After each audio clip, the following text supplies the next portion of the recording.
everyone, welcome to my ultimate overview to everything that has been confirmed and know about the newly announced Battlefront 2.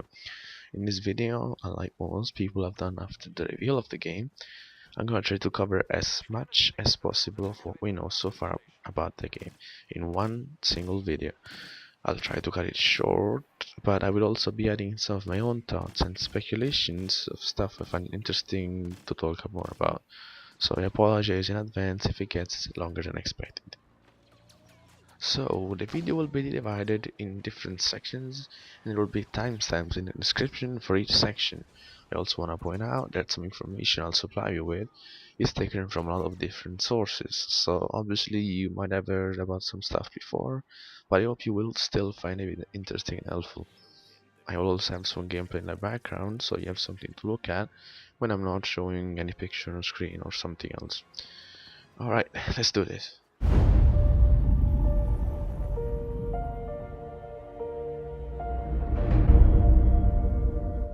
After many people complain about the lack of a single-player campaign in Battlefront 1, the developers listened and we now have a proper story that will indeed be canon and considered part of the Star Wars universe.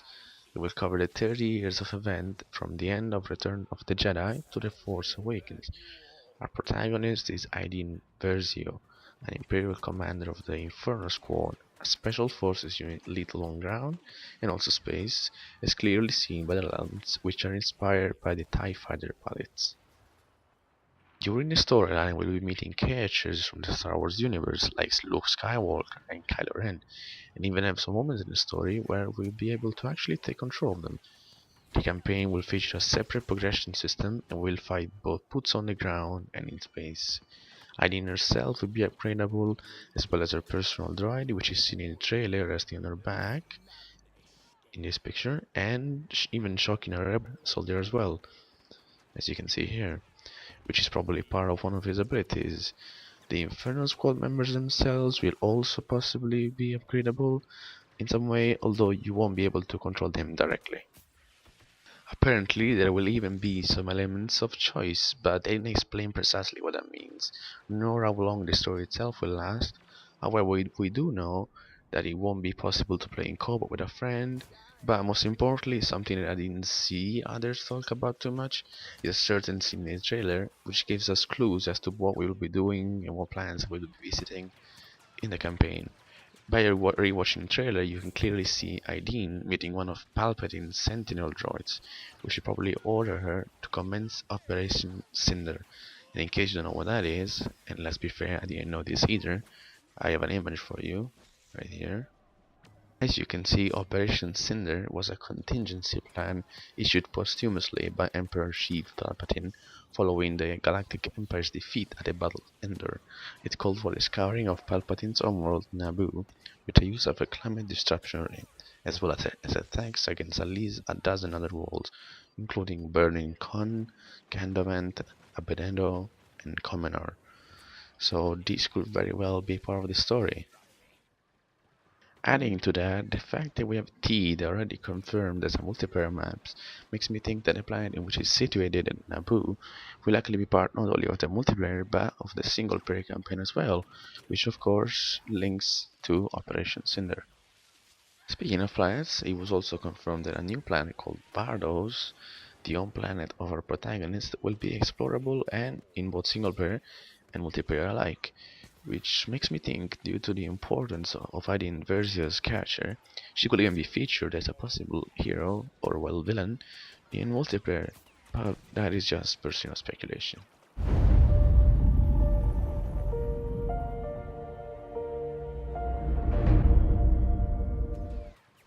Now this is probably what the majority of you are most interested and excited about, so we'll definitely split this into more segments than the single player, so you know exactly what I'm gonna be talking about.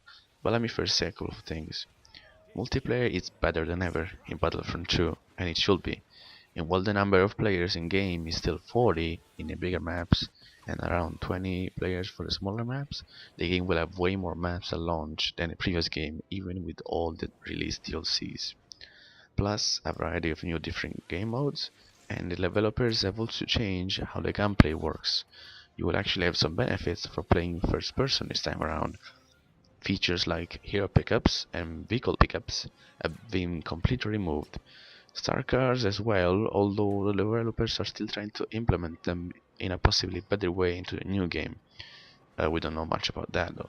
You'll still be able to roll, of course, to evade incoming fire, but things like the parent system have been removed, and thank God, honestly. Alright, so having said that, let's go into more depth about the specific parts of the multiplayer experience. Let's do it!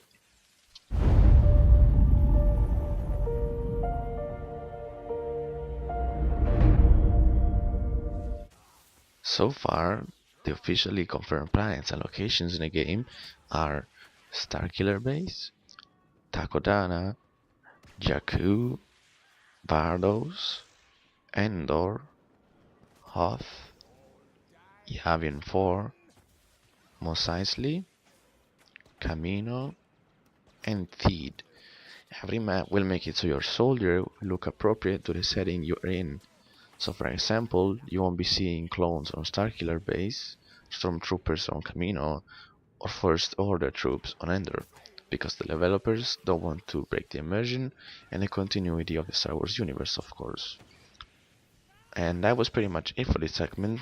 It's pretty short, but now let's get into a more exciting one.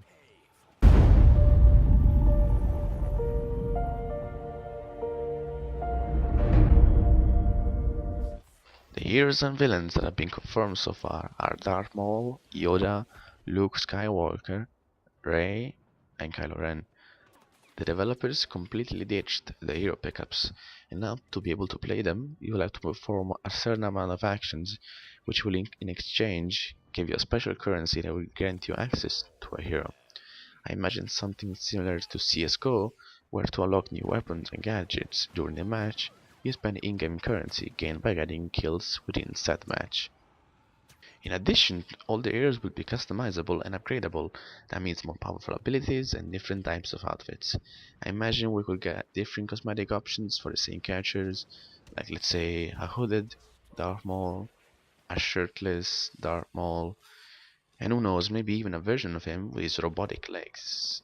We do not know how many abilities we will have at our disposal, nor how many heroes and villains we have per era, but let's hope just for as many as possible. What we do know is that it was confirmed on the EA Battlefront 2 site. The game will indeed have cross-eras multiplayer by hero battles. As you can see right here in this picture, these hero characters are also highlighted in a vastly expanded multiplayer. Darth Maul, Yoda, Kylo Ren, and Luke Skywalker, Rey, and many more iconic and feared characters from all three cinematic eras will be playable. In certain modes, you'll be able to pit heroes from the prequel trilogy, original trilogy, and new trilogy against one another in combat, which is very exciting. If you want to know who I really want to see in the game, well...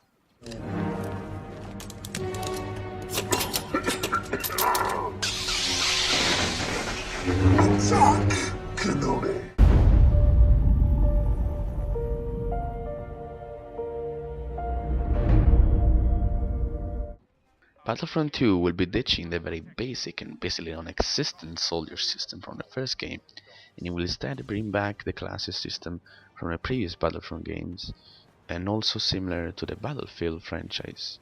In fact, we will have 4 different classes that will each have their role on the battlefront. See what I did there? They are called Assault, Officer, Heavy, and Specialist. Of course, like heroes, each class will play different and have different abilities that others do not. They said, for example, that jump packs, which were available for everyone in the first game thanks to star cars, will not be used by every class, so I imagine the heavy class, due to its name, will have bigger weapons and armor, which will not allow him to use it, but that of course is just speculation. Speaking of weapons, they will also be customizable with different things such as scopes, grips, barrels, and so on. It was confirmed by a DICE developer that we'll have not only weapons with a cooldown, but also manual reloading and possibly secondary fire options, which were introduced with the DLC from the first game. We do not know how many there are, but seeing how the game covers 3 different eras, you can expect lots of variety And not only weapons, but also in cosmetics, because like I said, all the classes will be customizable. I'm hoping to see different variants of clone troopers, like for example 501st troopers, 212 troopers, ARC troopers, commando troopers, and hey, who knows, maybe even scuba troopers if we get underwater maps, which is highly unlikely, but hey, a man can dream, right? Alright, enough dreaming and more facts. Let's talk about the next topic.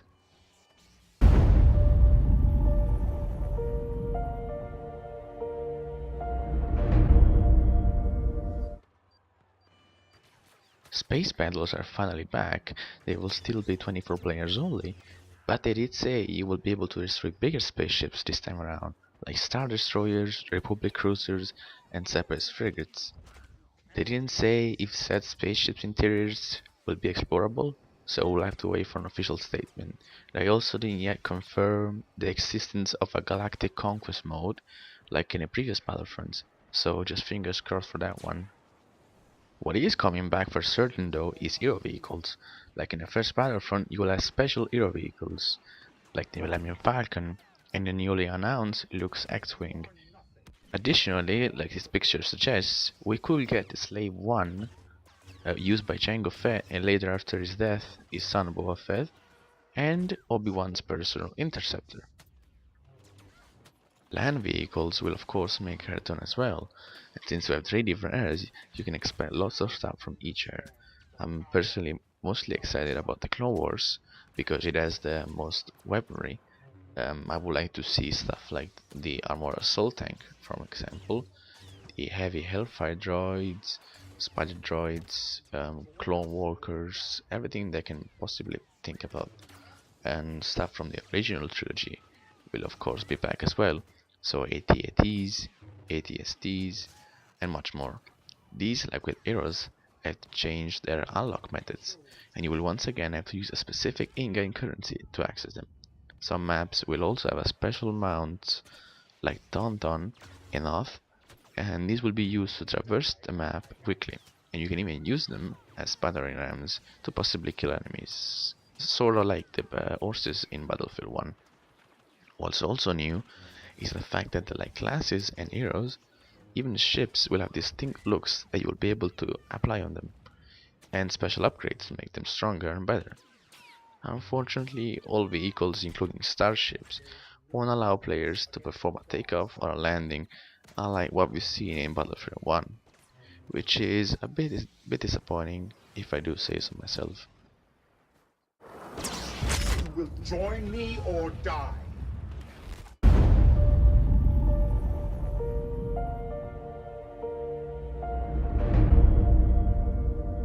So this wasn't exactly supposed to have its own section, but I feel like it needs to be said. The Battlefront may or may not have a season pass.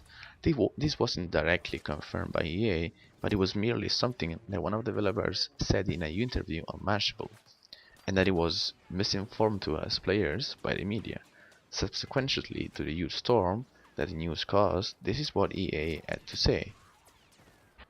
While we're not ready to confirm any live service plans just yet, what we can say is this: we heard the feedback from our Battlefront community loud and clear. We know they want more depth, more progression, and more content, so we're focused on delivering that in every dimension of Star Wars Battlefront 2.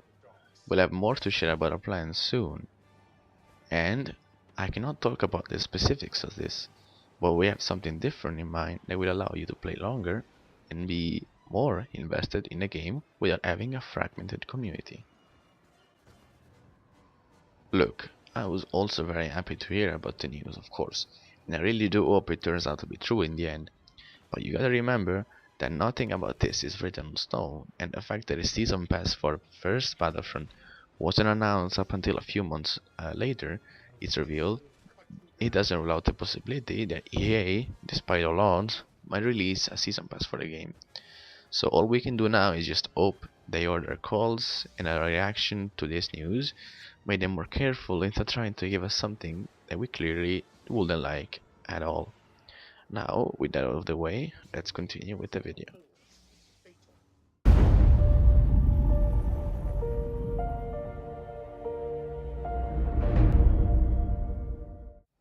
So, since I really didn't know where to put this info, I decided to make a special section just for this type of stuff. In fact, what some people may not know is that even the melee system has been revamped, and now it's more similar to the most recent Battlefield. In fact, you'll be able to ambush players from behind, and actually enter an animation to immediately kill them with something along the lines of a vibroblade or an electro staff, which makes me think the Magna Guards could very well be playable in the game. Furthermore, the game will also have an offline split-screen mode, only available on console, so PS4 and Xbox One, and no PC, where you would be able to earn rewards, customize your troopers and heroes, and also apparently taking your skills and upgrades to the online modes, which possibly means that you'll be able to level up your character not just in the multiplayer battleground, but even offline with a friend. Skirmish is also back in Battlefront 2, with hopefully some needed improvements. Emotes will be back in the game as well, and the developers said that they obviously changed the overall look of the game's user interface to make it look more Star Wars.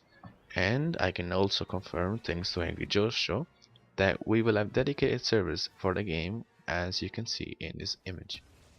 Another important thing to mention is how even before the game's official release, there will be a book coming out called Star Wars Battlefront Inferno Squadron, written by Christy Golden, which will revolve around the Iden Versio hunting down Saw Gerrera's partisans to avenge the destruction of the Death Star.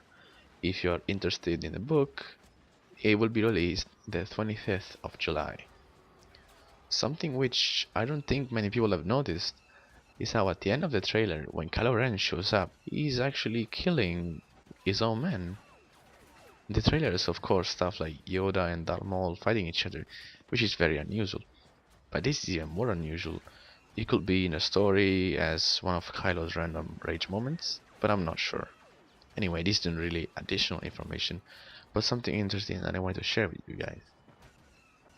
Lastly, I wanted to add something that a friend of mine made me notice, which is how opposite yet similar Iden Versio and Jyn Erso, our heroine from Star Wars Rogue One, really are. They are both females, of course, and they fight for something they truly believe in.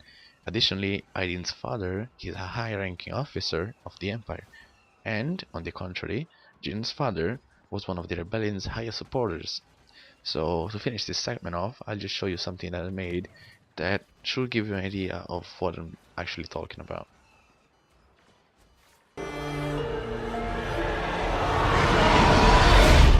I still remember my last orders.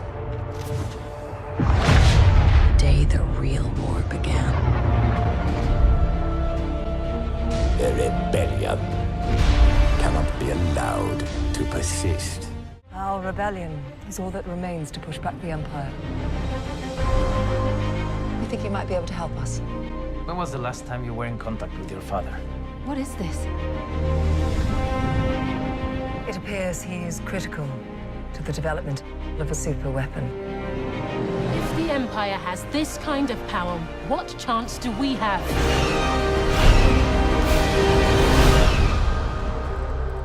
We have hope. Rebellions are built on hope. Resistance. Rebellion. You will burn these ideas away. Hope cannot save them! You're rebels, aren't you? Save the rebellion! Save the dream!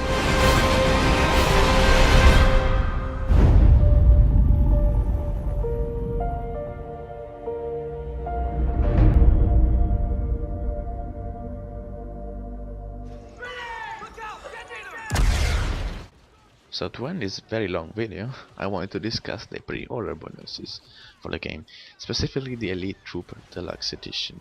I know most of you are still skeptical about pre-ordering this game, and so am I, but since they contain in-game bonuses, I felt like it was worth a look. So these are the pre-order bonuses for Battlefront 2.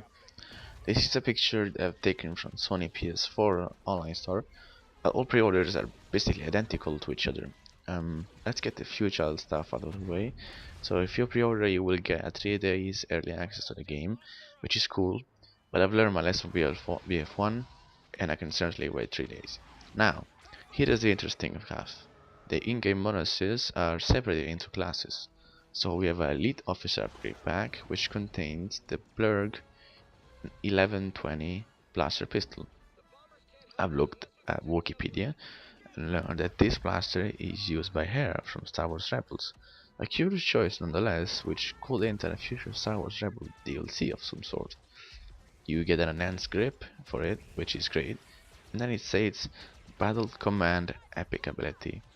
My theory is that abilities will have different rarities, and that possibly if they decide to go with the no season pass model, we might see more microtransaction in this game for stuff like abilities or cosmetics. I personally will be fine with cosmetics, but abilities, not really. Like I said though, this is just speculation and I could very well be wrong, but after having said that, I will now just look at weapons. So, making our way down, we see a heavy metal upgrade pack which contains the FW MB10 Mega Blaster. I again did some digging on Wikipedia and this is what I found out. So this blaster, also known as the Mega Blaster, was a repeating blaster manufactured by the Stormblast Corporation. Was used by First Order Mega Blaster Heavy Assault Troopers, who earned a name from their use of the blaster. Featured integrated stands that could fold out from the blaster, as well as barrel cooling shrouds. Light infantry utility vehicles also used pintle-mounted Mega Blasters as the primary armament. These forward-mounted blasters had a steadying grips and trigger levels, data and power feeds, calibration adjustment, elevation gear, and collimator sleeves. I have no idea what just said, but there you go. After that, we have the Armored Assault Upgrade Pack containing the CR2. Here is some more info about the weapon. It was a basic yet durable heavy blaster pistol used by the Royal Naboo security forces. They were famous for being able to deflect off certain surfaces yet penetrate armor. The CR2 blaster was a basic blaster design created by the little-known Corellian Arms Corporation and was the first mass-produced version of the modern blaster weapon introduced on Naboo. The CR2 primarily fired bolts of charged plasma energy, but a secondary firing mode allowed the weapon to discharge electrical stun charges, capable of stunning most living targets. And I wonder if they will try to imitate this and put it into gameplay in multiplayer in any way. That would be interesting to see. Then we can see the Master Specialist upgrade pack, including a A280 CFE blaster, and here is what I found out about it. The A200 CFE Coverfield Edition blaster was a modular version of the A280 blast rifle. It featured a core pistol that could be reconfigured into an assault rifle or sniper rifle, which we've seen in the movie Rogue One, because Captain Cassian Andor used an A280 CFE during the Battle on Jeddah, the mission to Yaddhu, and the Battle of Scarif. After the weapons, we get some heroes upgrades and skins. These are skins for both Kylo Ren and Rey from The Last Jedi, the new Star Wars movie coming out this December, and some upgrades for a First Order ship and the Millennium Falcon.